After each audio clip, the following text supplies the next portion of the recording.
அருட்பெருஞ்சோதி அருட்பெருஞ்சோதி தனிப்பெரும் கருணை அருட்பெருஞ்சோதி. எல்லா உயிர்களும் இன்புற்று வாழ்க, வள்ளல் மலரடி வாழ்க வாழ்க, கொல்லாவிரதம் குவளை எல்லாம் மூங்குக, நல்லோ நினைத்த நலம்பெறுக, நன்று நினைத்த எல்லோரும் வாழ்க இசைந்து. உலக மக்களே, அறிவார்ந்த அன்பர்களே, வல்லற்பமா நமக்கு அருளிய திருவருட்பாவில் 2ஆம் திருமுறையில் 112வது பதிகம் வேட்கை கொத்து என்ற பதிகத்தினுடைய பாடல்களை இன்றையிலிருந்து பார்க்க போகிறோம். வேட்கை கொத்து மொத்தம் 10 பாடல்களை கொண்டது. வேட்கை கொத்து என்பது, வேட்கை என்பது ஒரு பரிதவிப்பு, ஒரு ஏக்கம், எப்படியாவது ஒரு பொருளை அடைய வேண்டும் என்ற ஒரு தாக்கம், அதான் வேட்கை என்று பொருள். கொத்து என்பது முழுவதுமாக, கொத்து என்பது முழுவதுமாக. அப்போ என்ன வேட்கை கொத்து? எதை வள்ளற்பெருமான் முழுவதுமாக அடைய விரும்புகிறார்? வேட்கையிலே பல விதங்கள் உண்டு. பசி வேட்கை, காதல் வேட்கை, காம வேட்கை, இப்படி பல நிலைகள் உண்டு. நாம் பார்க்க போவது அருள் வேட்கை. இறைவனுடைய அருளை எப்படி மொத்தமாக பெறுவது? அதுக்காக இறைவனிடம் எப்படி வேண்டுகிறார்? சமயங்களும் மதங்களும் மார்க்கங்களும் சூழ்ந்திருந்த காலகட்டங்களில் தன்னை யார் என்று தெரியாத நிலையில், மறைப்பு இருந்த நிலையில் வல்லற்பெருமான் இறைவனை எப்படியெல்லாம் வேண்டுகிறார் என்பதையும், ஏற்கனவே அவர் சமய மத மார்க்கங்களுடைய நெறிகளை பின்பற்றினார் என்பதையும் நாம் கண்டறிந்த உண்மை. யாரும் மறுக்க முடியாது. காரணம், அந்த நிலை அப்படியான ஒரு நிலையில், ஒரு சூழ்நிலையில் நமது இறைவன் வல்லற்பெருமான் அவர்கள் இருந்து கொண்டிருந்தார்கள். மறைப்பு இருந்தது. அதன் பிறகு அருட்பெருஞ்சாண்டவர் இவரை ஆட்கொண்ட பிறகு மறைப்பு நீங்குகிறது. தான் யார் என்ற நிலையை அவருக்கு உணர முடிகிறது. அப்போ அதன் பிறகு சமரச சுத்த சன்மார்க்கத்தை பெற்ற பிறகு, தந்தையிடமிருந்து பெற்ற பிறகு இறைவனை எப்படி வேண்டுகிறார்? இறைவனிடம் எப்படியெல்லாம் அருளை பெற்றுக்கொண்டார்? அதன் முன்னால் அருளை முழுவதுமாக பெற்றுக்கொள்ளவில்லை. சமயங்களையும் மதங்களையும் மார்க்கங்களையும் விட்ட பிறகுதான், சமரச சுத்த சன்மார்க்கத்தை தழுவிய பிறகுதான், தன் தந்தை அவரிடம் ஒப்படைத்த பிறகுதான் எல்லா அருளையும் பெற்றுக்கொண்டார் என்பதை திருவருட்பாவில் நாம் கண்ட உண்மை. அந்த வகையில் நாம் பார்க்க போகிறோம்.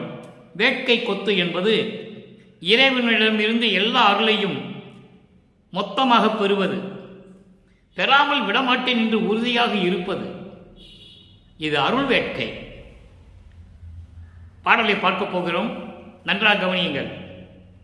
2ஆம் திருமுறை 112வது பதிகம் வேட்கை கொத்து 1வது பாடல்.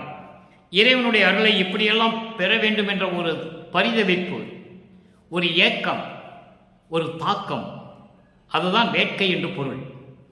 பாடலை நன்றாக கவனியுங்கள். விண்படைத்த பொழில் தில்லை, விண்படைத்த பொழில் தில்லை அம்பலத்தான். மதங்களும் சமயங்களும் மார்க்கங்களும் சார்ந்திருந்த காலகட்டங்களில் இறைவனை எப்படி அழைக்கிறார் என்பதை நீங்கள் கவனித்துக் கொண்டே வர வேண்டும். நன்றாக கவனித்தால்தான் 6ஆம் திருமுறைக்கு வரும்போது, சமரச சுத்த சன்மார்க்கத்தை பெற்ற பிறகு இந்த சமயங்களும் மதங்களும் மார்க்கங்களும் இல்லாத நிலையில் இறைவனை எப்படி வேண்டுகிறார், இறைவனிடந்து எப்படி அருளை பெறுகிறார் என்பதை பார்க்க போகிறோம். விண்படைத்த பொழில் தில்லை அம்பலத்தான் எவருக்கும் மேலானான், அன்பர் உள்ளம் மேவும் நடராஜன், பண்படைத்த எனை அறியா இளம் பருவத்திலே பரிந்து வந்து மாலையிட்டான், பார்த்தறியான் மீட்டும் பெண்படைத்த பெண்களெல்லாம் அவமதித்தே வலது பேசுகின்றன, கூசுகின்றே பிச்சி எனல் ஆனேன், கண் படைத்தும் குழியில் விழ கணக்கும் உண்டோ, அவன் தன் கணக்கறிந்தும் விடிவேனோ கண்டாய் என் தோழி. தன்னை தலைவியாகவும் தலைமகளாகவும், இறைவனை தலைவனாகவும் தலைமகனாகவும், அதாவது கணவனாகவும், உள்ளத்தை தோழியாகவும் வர்ணனை செய்து தோழியிடம் கூறுகிறார். தோழியிடம் கூறுவது போல இந்த பாடலை நமக்கு அருளியிருக்கிறார்கள்.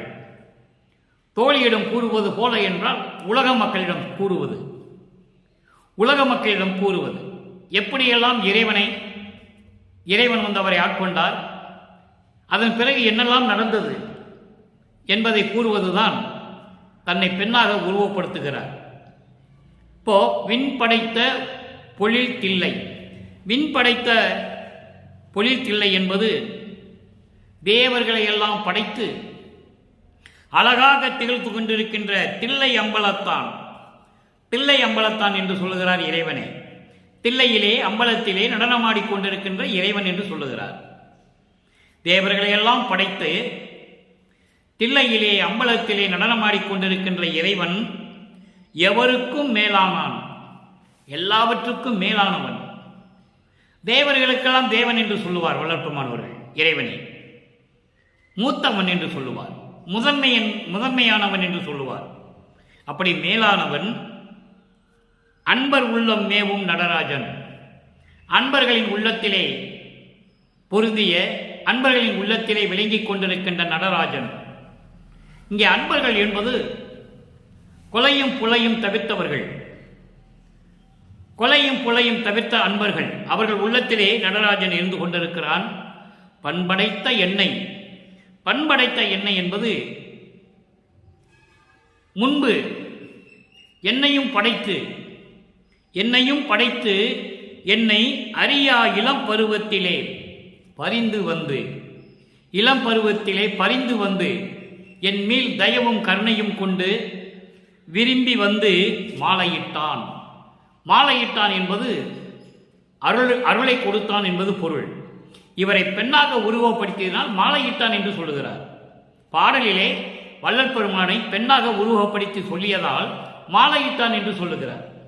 அதனால் அருளை கொடுத்தான். பார்த்தறியான் மீண்டும். பார்த்தறியான் என்பது பார்த்தாலும் அறிந்து கொள்ள முடியாதவன் இறைவன், யாருக்கும் அறிந்து கொள்ள முடியாத இறைவன். மீட்டும் என்றால் மீண்டும். அதன் பிறகும் பெண் படைத்த பெண்கள் எல்லாம் அவமதித்தே வலது பேசுகின்றனர், கூசுகின்றேன்.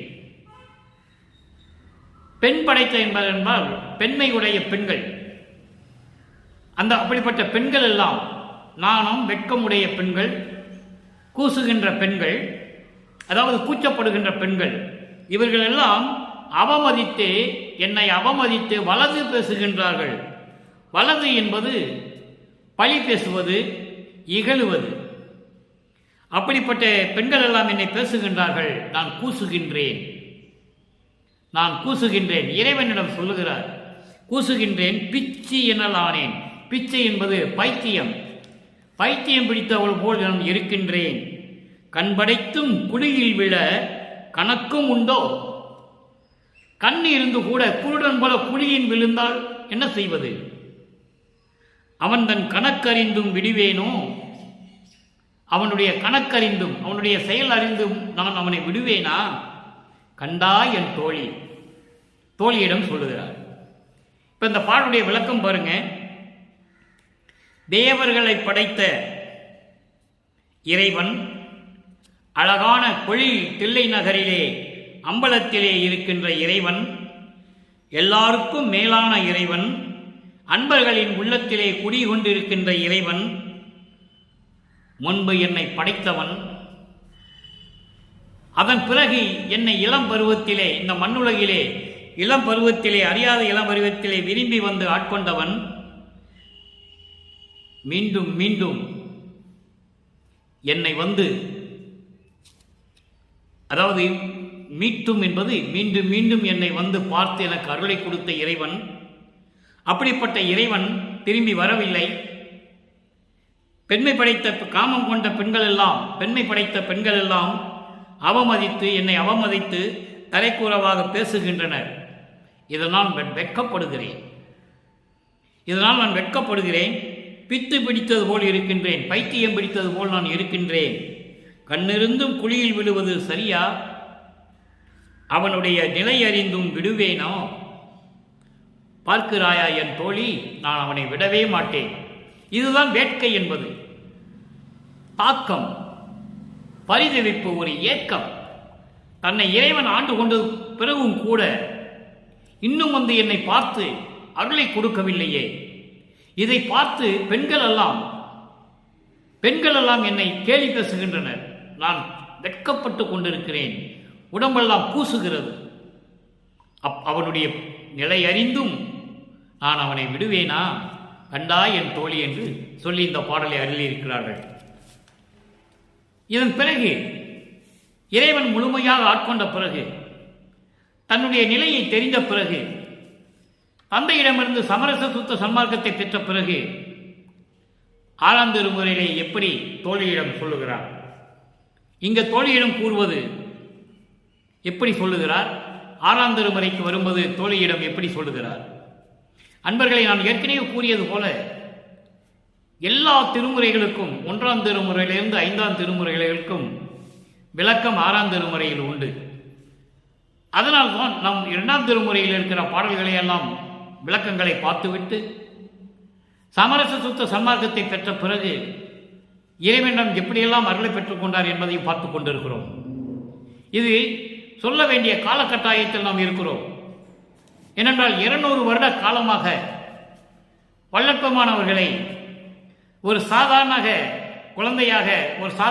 குழந்தையாக இந்த மண்ணில் பிறந்தார் என்றும், அதன் பிறகு இறைவனை பற்றி பாடினார் என்றும், திருநீர் பூசிக்கொண்டார் என்றும், சமயங்களிலும் மதங்களிலும் கோட்பாடுகளிலும் நாட்டம் கொண்டிருந்தார் என்றும் பேசிக் கொண்டிருக்கிறார்கள். உண்மைதான், நம்ம இல்லை என்று சொல்ல முடியாது. அதன் பிறகு அவர் சொன்ன நிலையை மக்கள் புரிந்து கொள்ள வேண்டும். மதங்களும் சமயங்களும் மார்க்கங்களும் இல்லாத ஒரு தனி மார்க்கம், சமரச சுத்த சன்மார்க்கத்தை இறைவன் அருட்பெருஞ்சாண்டவர் நிறுவி தன் மகனிடம் கொடுக்கிறார். அருட்பெருஞ்சோதி அகவலிலே அந்த 2 வரியிலே நீங்கள் புரிந்து கொள்ளலாம். ஆன்ற சன்மார்க்கம் அணிபெற, நல்லா கவனிக்கணும், ஆன்ற சன்மார்க்கம் அணிபெற என்னை தான் ஈன்று அமுதளித்த இனிய நற்றாயே என்று சொல்லுவார். இந்த சன்மார்க்கத்தை உலக மக்களிடையே சொல்லுவதற்காகவும், இது ஒரு தனிப்பட்ட மார்க்கம் என்பதற்காகவும் இந்த மண்ணுலைக்கு நான் வருவிக்க உற்றேன். இறைவனிடம் அருள் அமுதெல்லாம் நான் உண்டு இப்பொழுது விளங்கிக் கொண்டிருக்கிறேன் என்று சொல்லுகிறார். காரணம், இவர் மக்களோடு மக்களாக இருக்க வேண்டும் என்பதற்காகவே ஒரு தாயின் வழியாக இந்த மண்ணுலைக்கு வருவிக்க செய்தார் அருட்பெருஞ்சோதி ஆண்டவர். திடீரென்று வந்து சொன்னால் மக்கள் ஏற்றுக்கொள்ள மாட்டார்கள். அதனால் தன் மகனை முதலிலே சமயங்களிலும் மதங்களிலும் மார்க்கங்களிலும் ஈடுபட செய்கிறார் இறைவன். அதன் பிறகு இது தேவையில்லை என்று சொல்லி வெளியே கொண்டு வருகிறார். அதுதான் சமரச சுத்த சன்மார்க்கம். எதையும் சாராத மார்க்கம், எந்த சங்கற்ப விகற்பங்களும் இல்லாத மார்க்கம், எப்படி இறைவனை வழிபட வேண்டும் என்று சொல்லுகின்ற மார்க்கம், இறைவனை அடையக்கூடிய மார்க்கம். ஆக 6ஆம் திருமுறையை பார்க்க போகிறோம். தலைவி தோழிக்கு உரைத்தல், 1வது பாடல். தலைவி தோழியிடம் சொல்லுகிறாள். இங்கே எப்படி தோழியிடம் சொன்னாள்?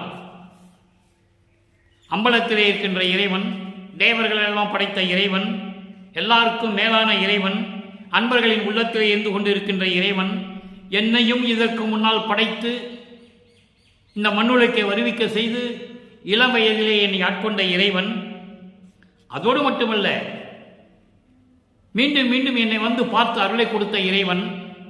எப்படி சொல்ற பாருங்க, மீட்டும் என்பது கருவிலை பார்த்த தந்தை, அதன் பிறகு வரவில்லை. 6 மாத குழந்தையிலே தில்லையிலே திரை தூக்க தரிசித்த போது வெட்ட வெளியாக காட்டிய சிவரகசியத்தை சொன்ன இறைவன், அதன் பிறகு மண்ணுலகை வருவிக்க விட்டு 9வது ஆண்டிலே ஆட்கொண்ட இறைவன் இந்த நிலைகளை சொல்லுகிறார். மீண்டும் மீண்டும் வந்து என்னை மாலையிட்டான் என்று சொல்லுகிறார். மீண்டும் மீண்டும் என்னை வந்து மாலையிட்டான். மாலையிட்டான் என்றால் அருள் செய்தான். அதன் பிறகு பெண்களெல்லாம் என்னை கேலி பேசுகிறார்கள். இதெல்லாம் சரியா? கண்ணிருந்தும் குழியில போய் நான் விழுவேனா? அவன் நிலையெல்லாம் எனக்கு தெரியும், நான் விடமாட்டேன் தோழி என்று சொல்லுகிறார். அதன் பிறகு சமரச சுத்த சன்மார்க்கத்தை பெற்ற பிறகு தோழியிடம் சொல்லுகிறார். பதிகம் 74 6ஆம் திருமுறை, தலைவி தோழிக்கு உரைத்தல். அங்கேயும் 1வது பாடல். இன்று நாம் பார்த்த வேட்கை கொத்து பதிகத்திலே பார்க்கின்ற 1வது பாடலுக்கு சமயங்களும் மதங்களும் மார்க்கங்களும் சாராத நிலையில் இருந்து கொண்டு தோழியிடம் சொல்லுகிறாள் தலைவி, அதாவது வல்லற்பமான் சொல்லுகிறார் உள்ளத்திடம், வேதாந்த நிலையோடு சித்தாந்த நிலையும் மேவும் பொது நடம் நான் காணல் வேண்டும். இறைவனை பார்க்க வேண்டும், இறைவனுடைய நடனத்தை பார்க்க வேண்டும். எப்படி நிலையில்? வேதாந்த நிலையோடு சித்தாந்த நிலையும் மேவும் பொது நடம் நான் காணல் வேண்டும். நாதாந்த திருவீதி நடப்பாயோ தோழி, மனதிடம் சொல்லுகிறார், நடவாமல் என்மொழி கடப்பாயோ தோழி.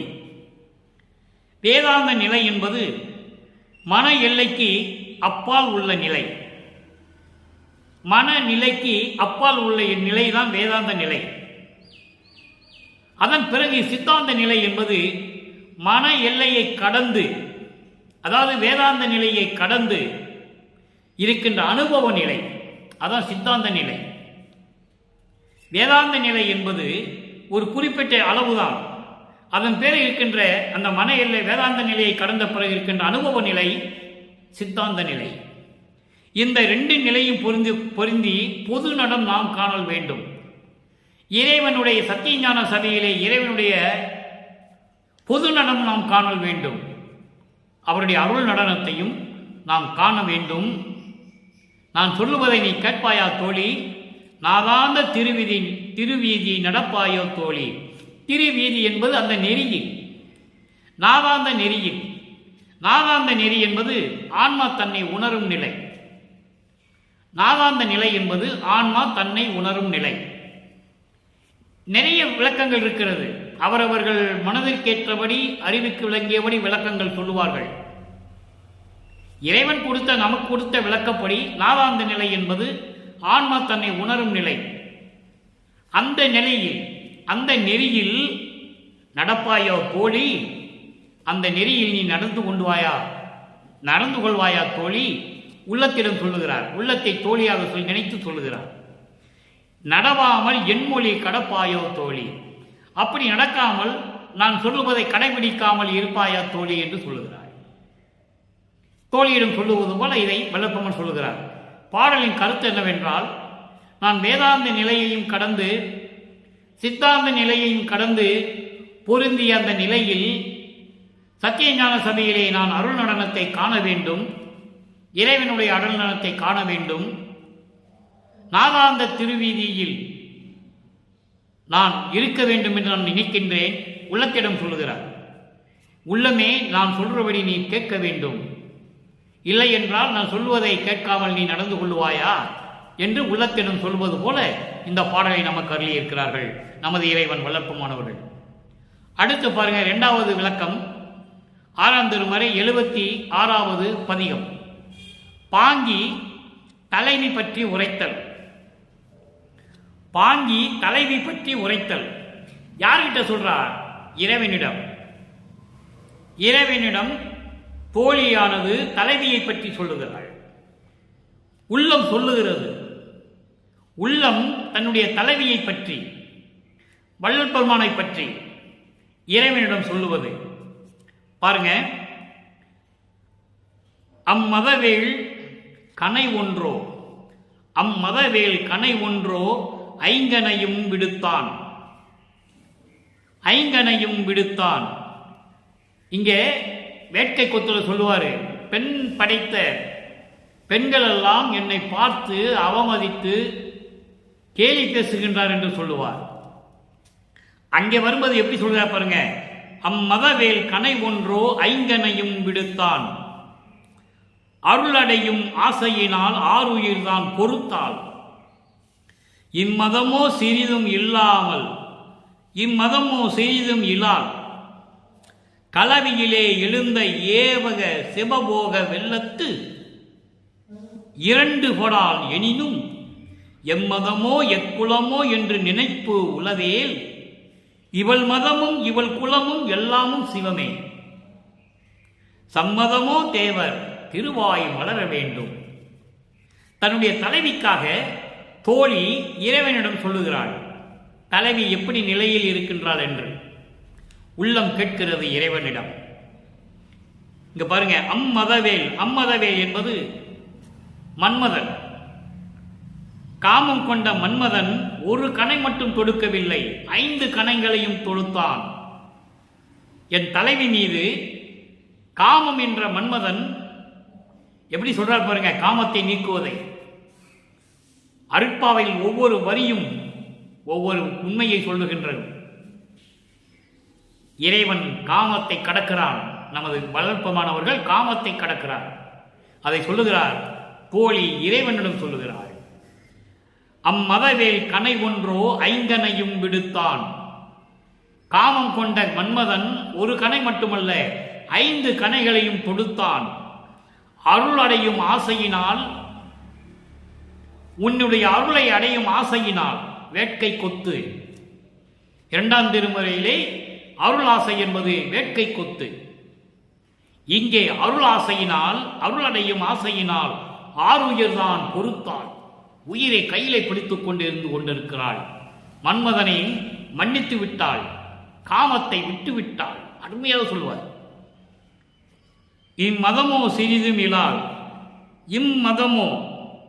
இம்மதமோ சிறிதும் இலாள். இந்த அகங்காரமோ ஆணவமோ அவருக்கு கொஞ்சம் கூட இல்லை. ஆணவம் இல்லை. அதை தான் சொல்லுவார். ஆணவம், கண்ம, மாயை, மாமாயை, குரோதை, மலங்களை சொல்லுவார். இங்கே இம்மதமோ என்பது இந்த மாதிரி ஒரு ஆணவமே அவர்களிடம் கிடையாது. இம்மதமோ சிறிதும் இல்லா. கொஞ்சம் கூட அவர்கிட்ட ஆணவம் கிடையாது, அகங்காரம் கிடையாது. கலவியிலே எழுந்த ஏக சிவபோக வெள்ளத்து 2 பொடால் எனினும். கலவியிலே, கலவி என்பது 2 கலப்பது.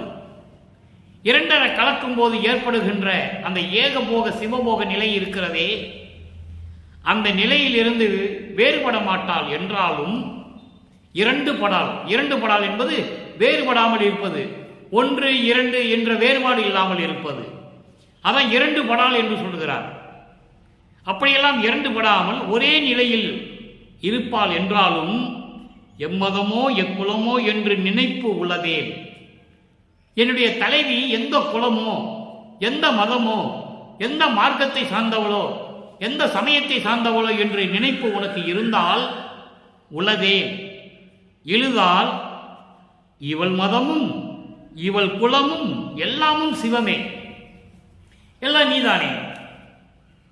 அவள் சமயத்தை சார்ந்தவளா, மதத்தை சார்ந்தவளா, மார்க்கத்தை சார்ந்தவளா என்ற நினைப்பு உனக்கு இருந்தால்,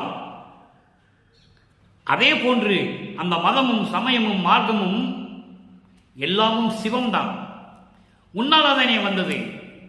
எல்லாம் நீதானே, எல்லாம் சிவம்தானே. அந்த நிலையில் இருந்து கொண்டு என் தலைவியை பற்றி நான் உனக்கு கூறிக்கொண்டிருக்கிறேன். இவள் மதமும் இவள் குலமும் எல்லாமும் சிவமே. நான் சொல்லுவது உனக்கு சம்மதமா? என்ன அழகா சொல்றார் பாருங்க. இறைவனிடம் தோழி சொல்லுவதை வல்லற்பமான் எவ்வளவு அழகாக சொல்லுகிறார். சம்மதமா? தேவர் திருவாய் மலர வேண்டும். ஏனென்றால் வேட்கை இருக்கிறது. தலைவிக்கு இறைவனிடம் இந்த அருளை பெற வேண்டும் என்ற வேட்கை, முழுவதுமாக பெற வேண்டும் என்ற வேட்கை. அதைதான் 2ஆம் திருமுறையிலே சொல்கிறார், வேட்கை கொத்து. இங்கே சொல்லுகிறார் 6ஆம் திருமுறையிலே, அப்படிப்பட்ட வேட்கையை அருள் ஆசையினால் தான் அவள் என்னுடைய தலைவி பொறுத்து கொண்டிருக்கிறாள். காமம் என்ற மன்மதன் ஒரு கணை மட்டுமல்ல 5 கணைகளையும் கொடுத்து கொண்டிருந்தான். ஆனால் உன்னுடைய அருள் ஆசையை முழுவதுமாக, அருள் வேட்கையை கொத்தாக பெற வேண்டும் என்பதற்காக, அருள் ஆசையை, அந்த அருள் வேட்கையை கொத்தாக பெற வேண்டும் என்பதற்காக, முழுவதுமாக பெற வேண்டும் என்பதற்காக ஆருயிர் தான் பொறுத்தாள். எவ்வளவு அற்புதமா சொல்ற பாருங்க. நான் பொறுத்து கொண்டேன். இப்படியெல்லாம் சொல்லி தோழி தலைவியுடைய நிலையை இறைவனிடம் சொல்லுகிறாள். அந்த விளக்கத்தை பார்த்து விட்டோம். அடுத்து பாருங்க, 77வது பதிகம். தலைவி தலைவன் செயலை தாய்க்கு உரைத்தல். இப்போ தோழி இறைவனிடம் சொன்னான் தலைவியை பற்றி. இப்போ தலைவி தலைவனுடைய செயலை தாய்க்கு உரைப்பது. தாய்க்கு உரைப்பது என்பது எப்படியெல்லாம் இறைவன் தன்னை ஆட்கொண்டான்,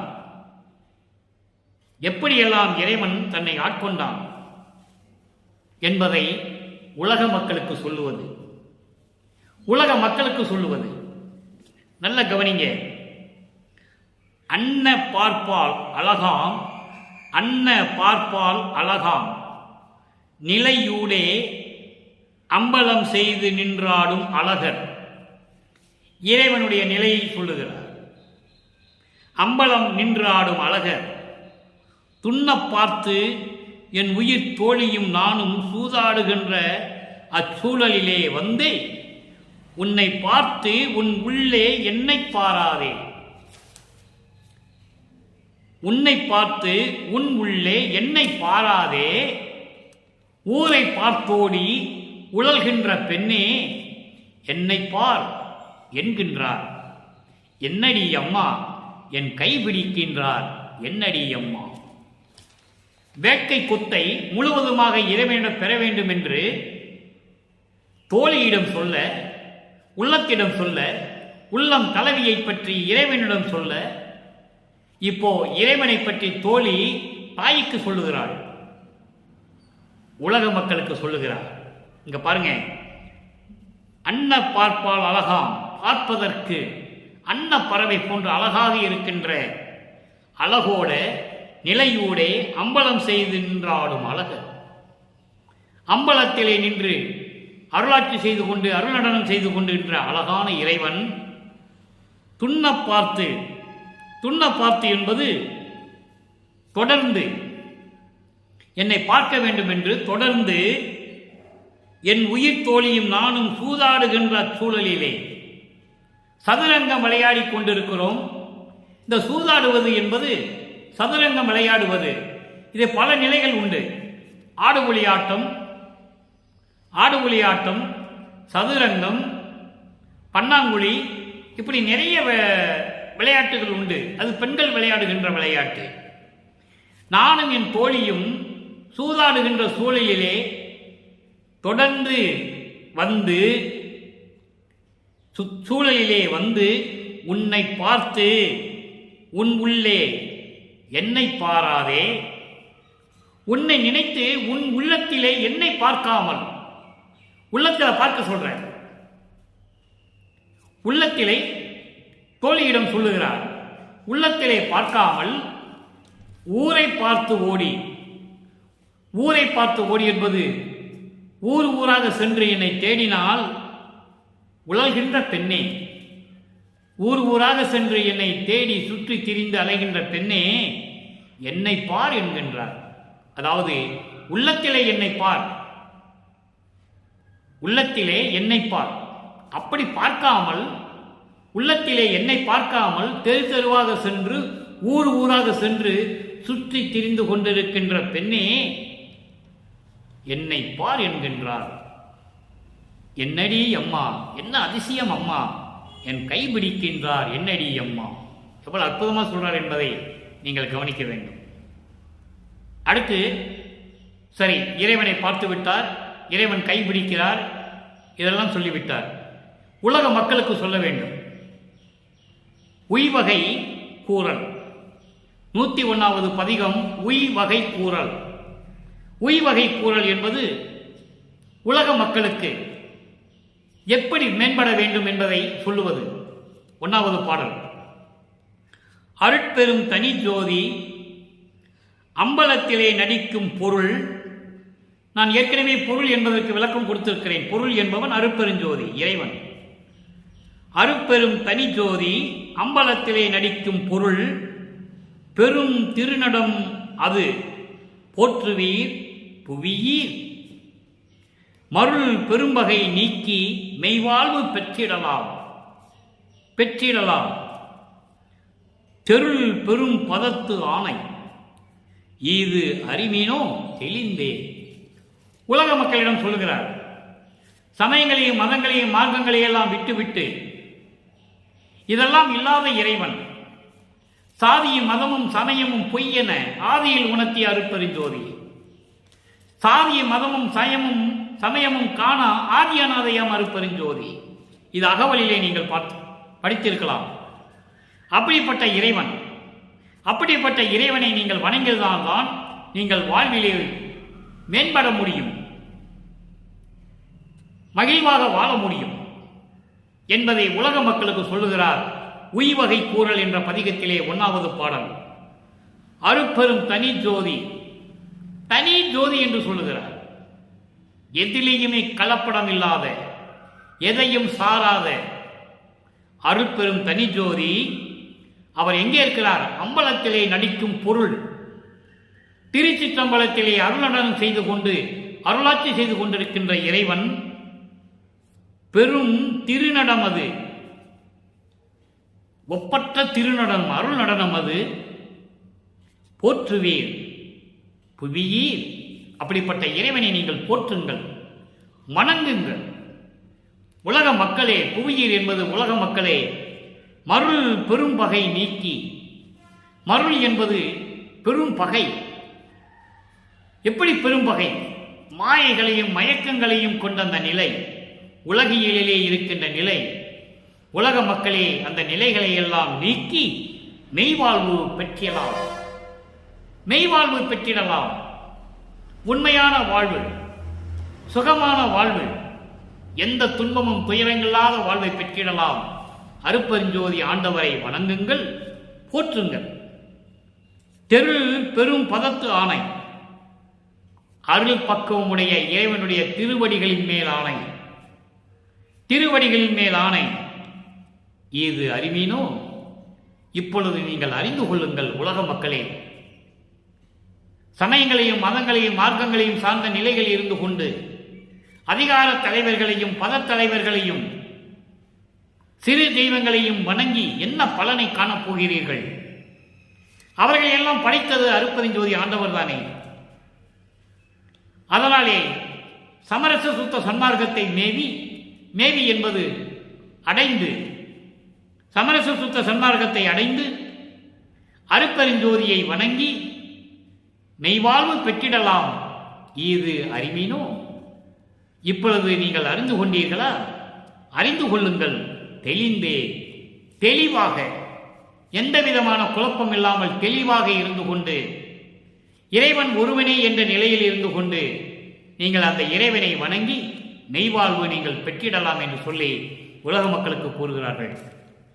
எனவே அன்பர்களே, நம்மளுடைய நோக்கம் என்னவென்றால், இறைவன் மதங்களையும் மார்க்கங்களையும் சமயங்களையும் சார்ந்திருந்த காலங்களில் இந்த மண்ணுலகை வருவிக்க உற்று வல்லப்பெருமான் அவர்கள் மறைப்பு நிலையில் இருந்த வரையில் எப்படியெல்லாம் இந்த மதங்களையும் மார்க்கங்களையும் நெறிகளை சார்ந்து கொண்டு இருந்தார் என்பதையும், அதன் பிறகு இது தேவையில்லை என்ற நிலை வரும்போது சமரச சுத்த சன்மார்க்கத்தை பெற்ற பிறகு எப்படியெல்லாம் இறைவனிடமிருந்து அருளை பெற்றுக்கொண்டார் என்பதையும், அதை தன்னை தலைவியாகவும் இறைவனை தலைவனாகவும் உள்ளத்தை தோழியாகவும் வர்ணனை செய்து இந்த பாடலை நமக்கு அருளியிருக்கிறார்கள். வேட்கை கொத்து என்ற பதிகத்தில் இருக்கின்ற 10 பாடல்களும் அந்த பாடல்களுக்கு தேவையான பொருள்கள், அந்த பாடல்களுக்கு தேவையான 10 பாடல்களுடைய பொருள்களும் 6ஆம் திருமுறையில் ஒவ்வொரு பதிகத்தில் இருக்கின்றன என்பதை நாம் விளக்கத்தோடு எடுத்து கூறியிருக்கிறோம். இதனுடைய பொருள் உங்களுக்கு விளங்கியிருக்கும் என்று நான் மன நிறைவோடு மகிழ்வோடு இன்றைய பதிவை நான் முடிக்கிறேன். அப்படிப்பட்ட இறைவனை நீங்களும் வணங்க வேண்டும். கொலையும் புலையும் தவிர்த்து உண்மையான இறைவன், இயற்கை உண்மை விளக்க கடவுளாகிய அருட்பெருஞ்சோதி ஆண்டவரை எந்த மதங்களும் சமயங்களும் மார்க்கங்களும் சாராத நிலையில், எந்த குறியீடுகளும் இல்லாத நிலையில், எந்த விதமான சங்கற்ப விகற்பங்களும் இல்லாத நிலையில், சமரச சுத்த சன்மார்க்கத்தின் முக்கிய தடைகளாகிய இந்த சமயங்களும் மதங்களும் மார்க்கங்களும் இல்லாத நிலையில் நீங்கள் இறைவனை வணங்கி கொலையும் புலையும் தவிர்த்து சைவ நெறியில் இருந்து கொண்டு சைவ உணவுகளையே உட்கொண்டு இறைவனை வணங்கி இறைவனுடைய அருளையும் அவரிடமிருந்த அருள் செல்வங்களை எல்லாம் பெற்று நீங்கள் வையகத்திலே வாழ்வாங்க வாழ வேண்டும் என்று சொல்லி இறைவனுடைய தயவாலையும் கருணையாலையும் இந்த வள்ளலார் ஒளியன் விடைபெறுகிறேன். மீண்டும் நாளை சந்திப்போம். நன்றி, வணக்கம். அருட்பெருஞ்சோதி அருட்பெருஞ்சோதி, தனிப்பெரும் கருணை அருட்பெருஞ்சோதி.